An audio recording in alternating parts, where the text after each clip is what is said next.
Teleférico clandestino. Freddy Bernal pone punto final a este paso ilegal por trochas en la frontera. COVID descontrolado. 116 muertes por coronavirus en Venezuela, según el diputado José Manuel Olivares. La ex Miss Colombia, Daniela Álvarez, está decidida a buscar la excelencia. Les contamos.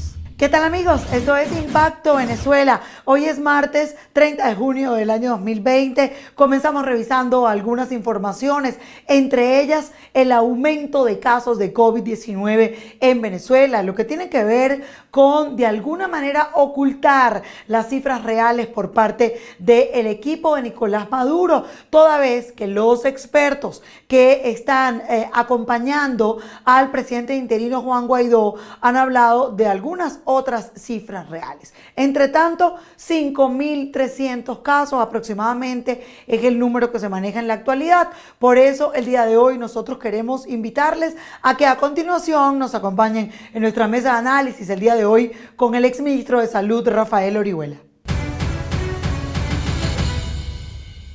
Amigos de Impacto Venezuela, el día de hoy en nuestra mesa de análisis conversamos con el doctor Rafael Orihuela. Él es médico, epidemiólogo, además exministro de Salud venezolano. Doctor, le saludamos, ¿cómo está?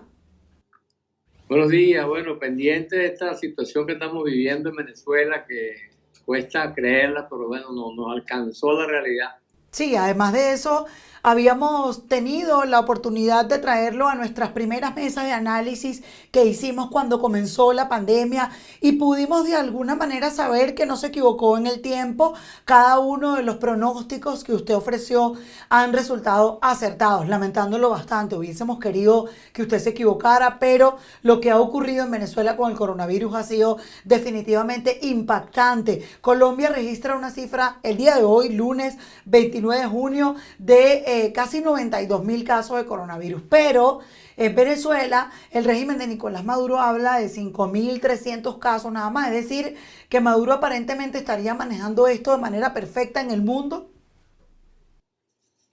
Bueno, pareciera que lo que está es borrando la cifra o produciendo otra interpretación de cifra.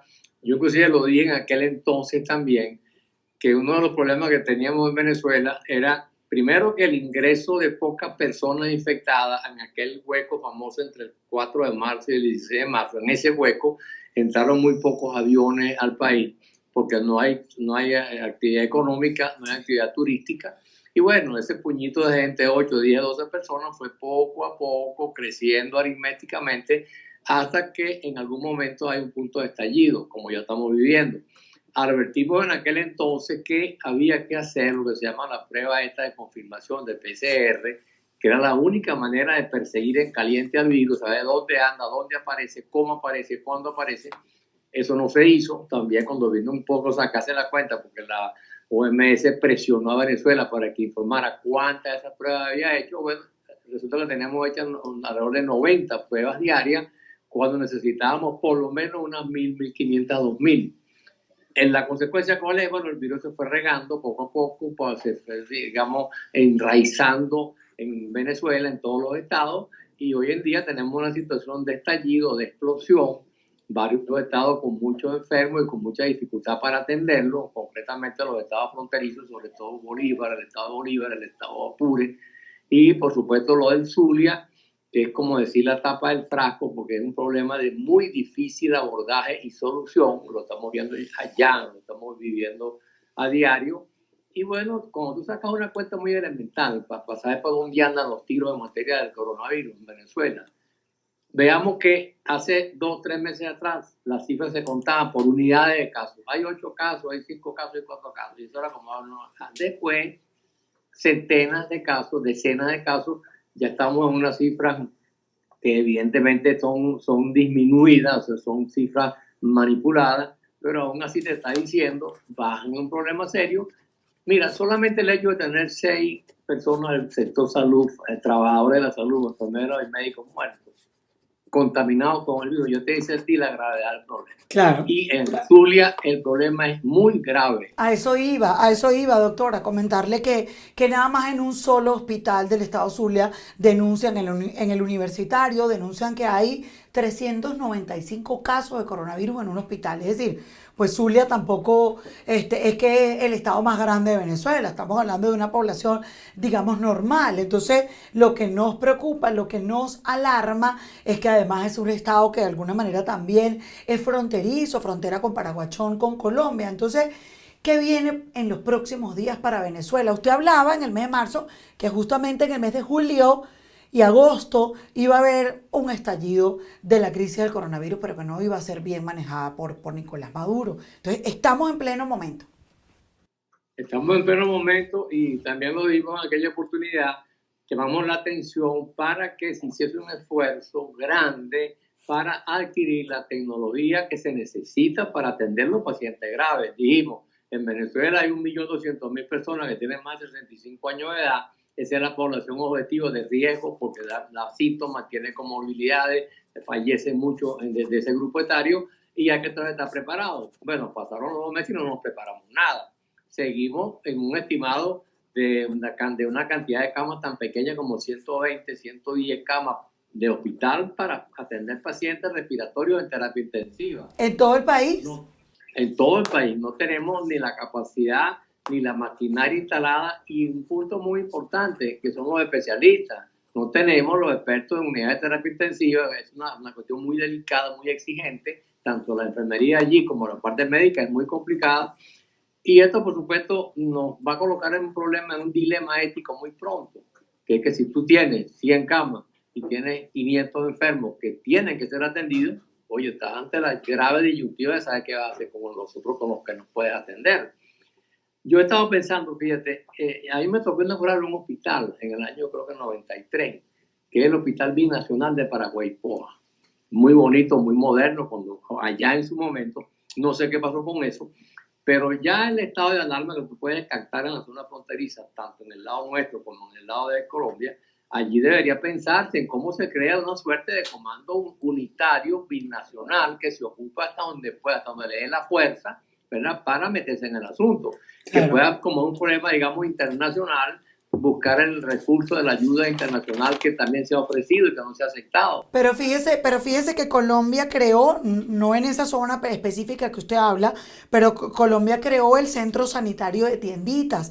Al día de hoy en Cúcuta hay cerca de 2.000 personas. Es decir, yo porque lo veo acá, considero que de alguna manera el gobierno de Duque, los gobiernos regionales también han estado atendiendo esta contingencia de venezolanos regados en Bogotá. Doctor, usted tiene que ver las calles de Bogotá, por ejemplo, llenas de venezolanos en unos cambuches, en unas tiendas improvisadas con sábanas, están en la calle con niños, mujeres embarazadas, pasando de una autopista a otra a pie y de allí pues piden de alguna manera que sean trasladados a Cúcuta, pagan unos buses que ellos mismos alquilan, el bus completo para que los lleve a Cúcuta, pero pues obviamente el panorama en Cúcuta es que están dejando pasar cerca de 900 personas nada más, pero hay 2.000 y no son 900 personas diariamente. Entonces, aparte de eso, los grupos irregulares en Cúcuta están cobrando cerca de 60.000 pesos para dejarlos pasar bajo un peligro enorme porque hay enfrentamientos de colectivos con el ELN,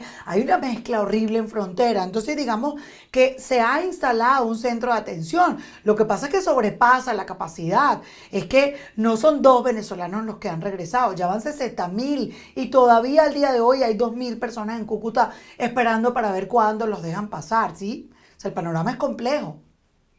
Y fíjate que si por alguna razón hubiese una migración masiva en el sentido contrario, de intento de regreso, porque no olvidemos que hay 5 millones regados, sí, de los cuales por lo menos 3 de esos 5 millones están en esa zona, digamos, Colombia, Ecuador, Brasil, sí, allí, y Colombia es el centro del problema, digamos, por donde hay que pasar a juro. Yo creo que, claro, ¿qué debería hacerse? Debería intentar crearse eso, una suerte digamos, de auxilio multilateral, de una callapa, para ponerlo en nombre práctico, sobre la situación, sobre el terreno, para mejorar la poca fuerza que puedes tú tener como país, porque, ok, tú puedes tener la generosidad de ayudar hasta donde te dé pero, oye, es tan grande el asunto que necesita recursos mucho más grandes. O sea, yo creo que no se ha tomado conciencia de cómo es que hay que abordar el asunto desde el punto de vista internacional. Y por supuesto, Colombia es el eje, el centro del problema porque hay que estar recibiendo el problema. Claro. Yo creo que allí está faltando, o no sé qué será, pero sí creo que hay que hacer una insistencia muy grande porque aún está por llegar lo peor. Estamos comenzando la fase exponencial, estamos comenzando el riesgo de pacientes de la tercera edad que van a enfermarse y que son pacientes con comorbilidades, con problemas coronarios, hipertensos, diabéticos, asmáticos, una cantidad de cosas, oye, que realmente dan susto. Entonces, por supuesto, yo sinceramente quisiese que algo ocurriese rápido, porque mientras más días pasan, más riesgo tenemos encima. Claro. Y lo del Zulia a mí me parece muy grave. Y lo que ocurre en Maracaibo, porque recuerda que también hay muchas etnias binacionales. La etnia guayú es una etnia, digamos, mixta, desde aquí y desde allá. Y entonces, claro, como tú tienes que tener una manera de ayudar a que esa gente pueda tratar de quedar al margen del riesgo, que fue lo que nos pasó, porque yo también advertí eso hace 2 meses, la cuestión de aquí del mercado de la pulga. Bueno, y ocurrió, lo vivimos en tiempo real, tenemos una dificultad terrible, no hay manera de abordar aquello, y bueno, el gobierno como que no es con él. Ahora, ¿qué se está haciendo, doctor, desde el punto de vista este comando que se ha instalado en el equipo del presidente interino Juan Guaidó con el comité de expertos del COVID-19 que están buscando de alguna manera establecer algunos acuerdos con el régimen, pero pues sabemos cómo se actúa en dictadura? Entonces solamente se ha permitido que llegue la ayuda humanitaria que se ha traído por parte de la OPS. Pero ¿en qué va a beneficiar esto y en qué se puede avanzar, doctor? Aparte de instalar esto que usted habla, de algunos comités en otros lugares, expandirlos, hacerlos crecer, ¿qué más se podría hacer en este tiempo, doctor?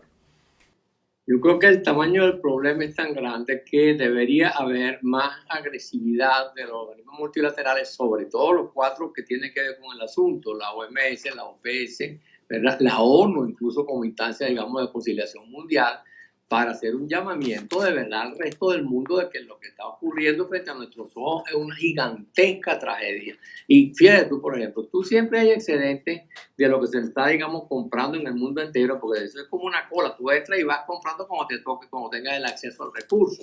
Ahora, hay la posibilidad de que, por ejemplo, lo que movió en recursos tecnológicos a Europa, que fue muy grande porque tuvieron un problema serio hace apenas 2 meses, mira, habían excedentes que tú puedes traer a Venezuela. Ahora, eso requiere una suerte de intercambio, digamos, y de firma de convenios, acuerdos y de firma incluso de responsabilidad. Yo no puedo pedir aquello para no usarlo. O sea, necesito de verdad. Yo creo, mira, yo lo he dicho, que hay que intervenir a Venezuela como nación y el sector salud declararlo una prioridad de orden mundial para que aquí vengan incluso los llamados cacos blancos y todo ese mundo, digamos, de soporte, de gran ayuda. Eso me parece a mí que estaría planteado hoy y alguien debe plantearlo, por supuesto, decirlo y solicitarlo a nivel mundial. Claro, que haya un llamado, digamos, más contundente a recibir la ayuda. Sí la hemos escuchado por parte del presidente interino Juan Guaidó. Lo que no se ha visto es el resultado positivo de alguna manera. Doctor, ¿cuántos números de coronavirus estima usted que hay en Venezuela? Mira, cuando uno saca cuentas en materia de virus, fíjate tú, hay 2 cosas que son reglas de oro epidemiológicas. Una regla es que cuando hay una epidemia de cualquier naturaleza en cualquier país del mundo, una vez que se desata y se declara la epidemia, como ya ocurrió por supuesto con esta, todas aquellas personas que tengan la sintomatología que caracteriza a la epidemia deben ser agregadas a la estadística como caso. Por ejemplo, si yo tengo fiebre con tos y estornudo, tengo coronavirus hasta que no se demuestre lo contrario y así me suman en la estadística. Aquí es al revés. Tengo que rogar para que me sumen. Entonces, por supuesto, cuando tú dices, cuando tienen una epidemia de esta naturaleza, que es de transmisión respiratoria, que tiene una potencialidad de expansión muy grande, hay que pensar así. 10 casos clínicos por cada caso diagnosticado y 100 casos por cada uno de los casos que diagnosticaste. O sea, si yo tengo 1,000 personas, yo debo tener 10,000 que andan rodeando el problema con algunos que otros síntomas y debo tener 100,000, de los cuales por lo menos 80,000 no tienen ningún síntoma, que es lo más grave de esto. Entonces, si tú me preguntas a mí, bueno, ¿cuánto? Yo me voy a la regla 1, 10, 100. Entonces, si tengo registrado 5,000 casos para hablar en redondo, debería tener 50,000 pacientes que no sé por dónde andan, porque no hago la prueba de diagnóstico de PCR, y más o menos eso, unos 100,000 individuos que andan rodando poco a poco y que no tienen ningún síntoma ni lo van a tener. pero que son transmisores. Por eso que si tú no cortas la cadena a ese nivel, tú no puedes manejar el problema. Claro, así es, doctor. Bueno, le damos las gracias por habernos acompañado. Esperamos que de alguna manera existan políticas de salud para que esto pueda controlarse como las grandes potencias en el mundo han buscado de controlarla, con cuarentenas masivas, no esta flexibilización semanal que ha puesto Nicolás Maduro. Pareciera que una semana sí hay coronavirus y otra semana se fue. Es como un chiste a la población permitir que haya la libertad de estar en las calles, en lugares como Katia, donde vemos ese bulevar lleno de gente sin tapabocas, sin el metro de distancia y sobre todo con esa cantidad de aglomeraciones donde no se sabe la cantidad de casos que hay. Vamos a seguir en contacto, doctor. Siempre es un placer poder conocer todo lo que usted nos aporta en materia epidemiológica. Gracias. Muchísimas gracias a ustedes por la invitación y seguimos pendientes. Seguimos en contacto, así es.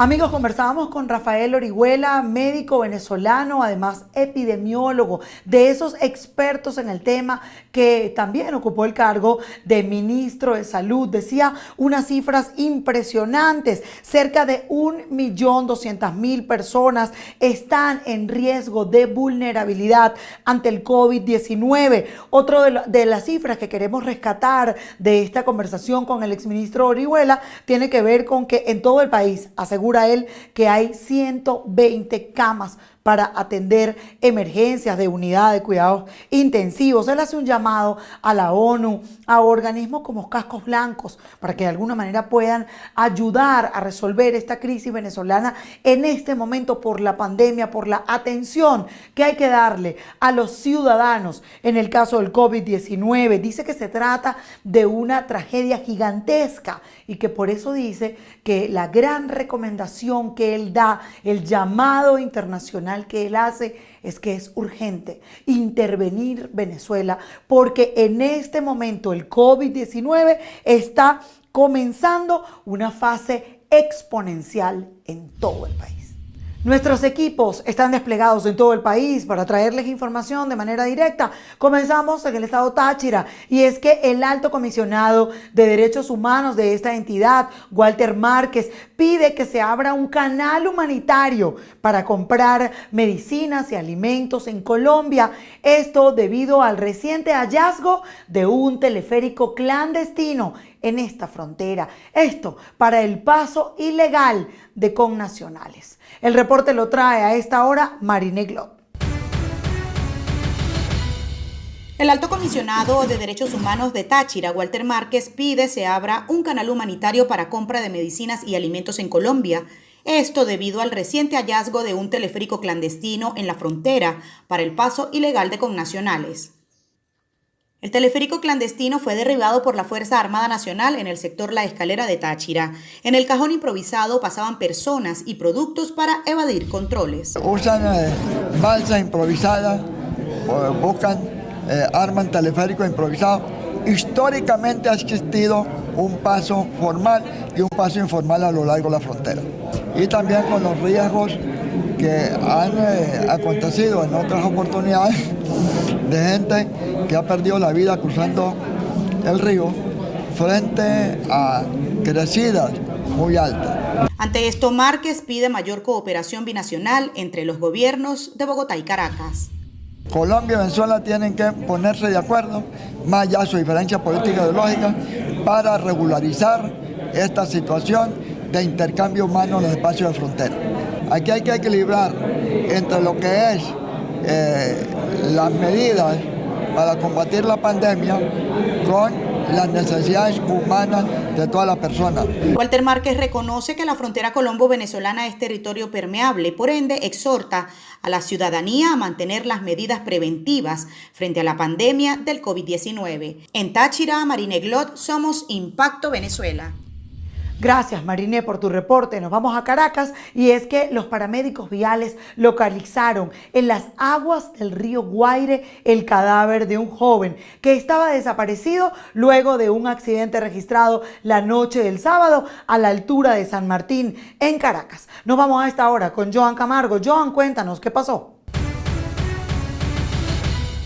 Sí, Carla, gracias por el contacto. Un saludo para ti y para todas las personas que nos ven a través de Impacto Venezuela. Como bien lo dices, este lunes funcionarios de los paramédicos viales localizaron en las aguas del río Guaire el cadáver de un joven que se encontraba desaparecido desde el pasado sábado, luego de sufrir un accidente en la autopista Francisco Fajardo a la altura de San Martín. Según fuentes ligadas al caso, los paramédicos realizaban una búsqueda exhaustiva en las riberas del río cuando hicieron el avistamiento. El cuerpo estaba en avanzado estado de descomposición, sin embargo, los paramédicos lograron confirmar que se trataba del joven Aiskel Gómez. La víctima desapareció la noche del sábado cuando hacía un delivery de pizzas y transitaba por la autopista Francisco Fajardo. Fue entonces cuando sufrió un accidente al colisionar con una grúa en la autopista Francisco Fajardo. Desde ese momento se desconocía de su paradero y tanto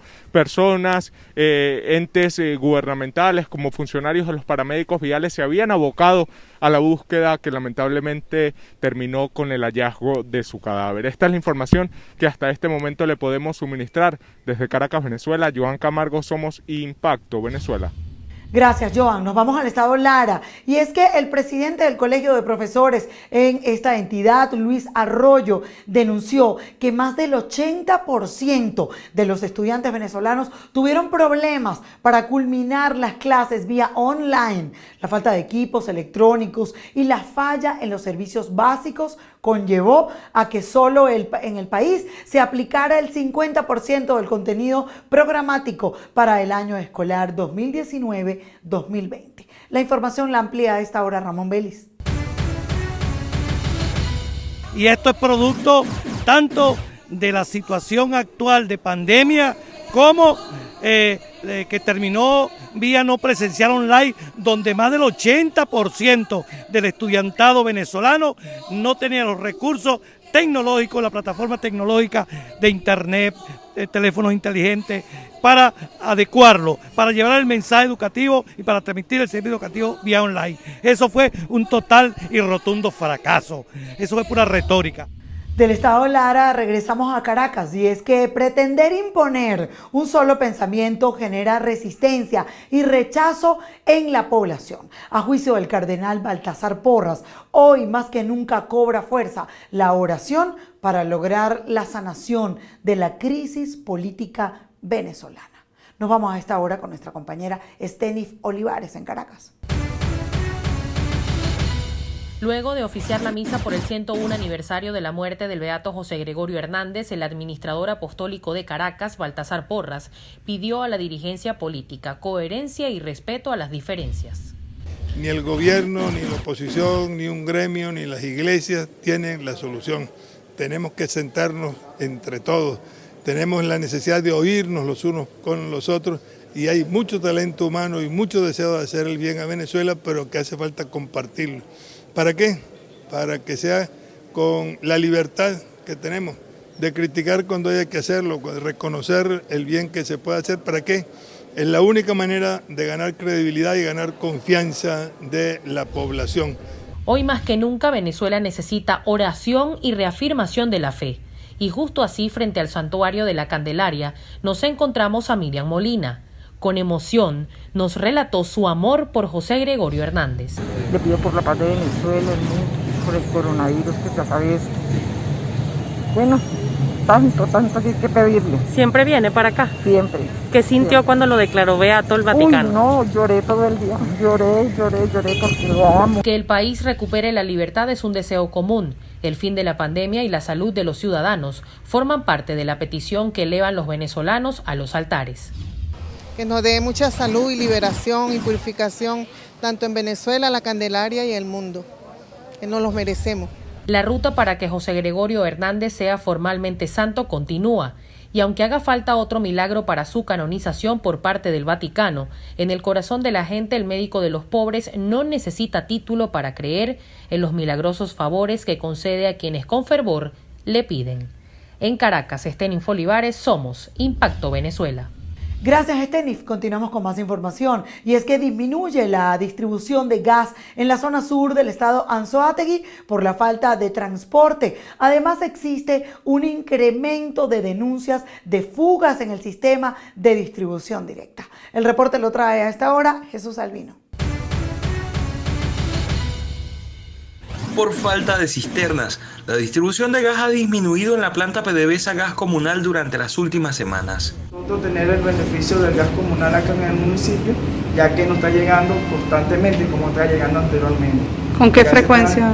Anteriormente estaba llegando diariamente, hoy está llegando un día sí, 2 días no, o un día sí, un día no, y ya nos estamos buscando los correctivos con la gerencia de gas comunal, pero la problemática que se ha dado acá es por medio de transportación. Por su parte, el vicepresidente de la Comisión de Servicios Públicos de la Cámara Municipal de Simón Rodríguez, Omar del Nogal, se refirió a algunas denuncias que han recibido de fugas de gas directo que se están registrando en la ciudad del Tigre. Quiero hacer un aporte técnico a la problemática del gas directo, de la situación que se ha ido suscitando en el municipio. Aquí en la Cámara Municipal estamos recibiendo las denuncias de fuga y baja de presión en el suministro de gas directo a los sectores populares. ¿Qué queremos decir con esto? Nosotros estamos, la Comisión de Servicios Públicos, analizando toda la problemática gas comunal, que es a granel y el gas directo. A esto se le suman las denuncias de venta ilegal y a precios especulativos de este producto. Hemos venido tocando inclusive en algunas reuniones específicas esta semana, porque hay que buscar también ejercer algún control con algunas denuncias que nos han llegado, ¿no? Con respecto al tema del bachaqueo, con respecto al tema de algunos cupos que se están por allí canalizando dentro de las colas, y nosotros vamos a ser muy efectivos en cuanto a este tema. Desde Anzoátegui, Jesús Albino, Somos Impacto, Venezuela. Gracias, Jesús. Continuamos con más información. Y es que la jornada de pesquisaje que se llevó a cabo en Naiguatá arrojó 12 casos sospechosos de COVID-19, según una prueba rápida que les hicieron. A pesar de ello, la comunidad enardecida protestó porque el lunes no se les permitió que realizaran los tambores en honor a San Pedro. El reporte lo trae a esta hora Ami Torres. Sí, gracias Carla. El contacto lo establecemos desde el estado Vargas, donde el alcalde José Alejandro Terán ofreció un balance general acerca de la jornada masiva de despistaje que se llevó a cabo durante este fin de semana en Naiguatá, y es que informó que fueron detectados 12 casos sospechosos de coronavirus COVID-19, 8 detectados el pasado domingo y 4 detectados el sábado. De acuerdo con la información que ofreció el alcalde, se practicaron más de 1000 pruebas y fueron pesquisados más de 26.000 pobladores de esta popular parroquia. Es importante mencionar que para este lunes estaba previsto que sonaran nuevamente los tambores de San Pedro, actividad que fue suspendida por parte de las autoridades, ya que el Estado entró nuevamente en radicalización de la cuarentena. Esto generó molestia por parte de los naiguatareños que protestaron debido a esta negativa del repique de los tambores. Pero dejemos que sea el alcalde quien nos dé más detalles acerca de lo que fue el cerco epidemiológico en Naiguatá. Fin de semana, dado que se mantienen 5 casos activos de positivos comunitarios en el estado de La Guaira, y 3 de ellos son de la parroquia Naiguatá, sobre todo trabajadores de lugares de expendios de alimentos. Se nos encendieron las alarmas y garantizamos un despliegue con más de 500 pesquisadores. Fueron aplicadas realmente 1.136 pruebas en la parroquia Naiguatá y fueron pesquisadas más de 26.000 familias. Hasta ahora, el día de ayer, 8 PDR, que son las pruebas de orientación, no ponen casos sospechosos, y antier 4. En total son 12 que han sido ya aislados en el centro de aislamiento que dirige nuestro gobernador García Carneiro en la ciudad vacacional Los Caracas. Ya se les hizo la prueba de PCR y han sido enviadas al Instituto Nacional de Higiene. En los próximos días llegarán los resultados definitivos. Esto no significa que sean pacientes positivos de COVID, pero es una prueba de orientación. Nos vamos con información de espectáculos, y es que la presentadora colombiana Daniela Álvarez muestra sus avances luego de la amputación de su pie izquierdo. La entereza con la cual la ex reina de belleza Daniela Álvarez ha vivido el proceso que comenzó hace 2 meses, cuando se descubrió un tumor en su abdomen, ha sido sin duda ejemplar. En su última publicación en Instagram, la presentadora mostró a sus seguidores cómo va su evolución luego de 12 días de haberse amputado su pie izquierdo. El mayor de los éxitos para que Daniela se recupere cuanto antes. Amigos, le ponemos punto final a esta ronda informativa, no sin antes invitarles a que se suscriban a nuestro canal de YouTube Impacto Venezuela, denle clic a la campanita para que pueda recibir todas nuestras notificaciones, y si está sentado frente a su computador o tiene su celular en la mano, no olvide visitar nuestro punto en internet www.impactovenezuela.com, la verdad sin censura. Les acompañó a esta hora Carla Salcedo Flores.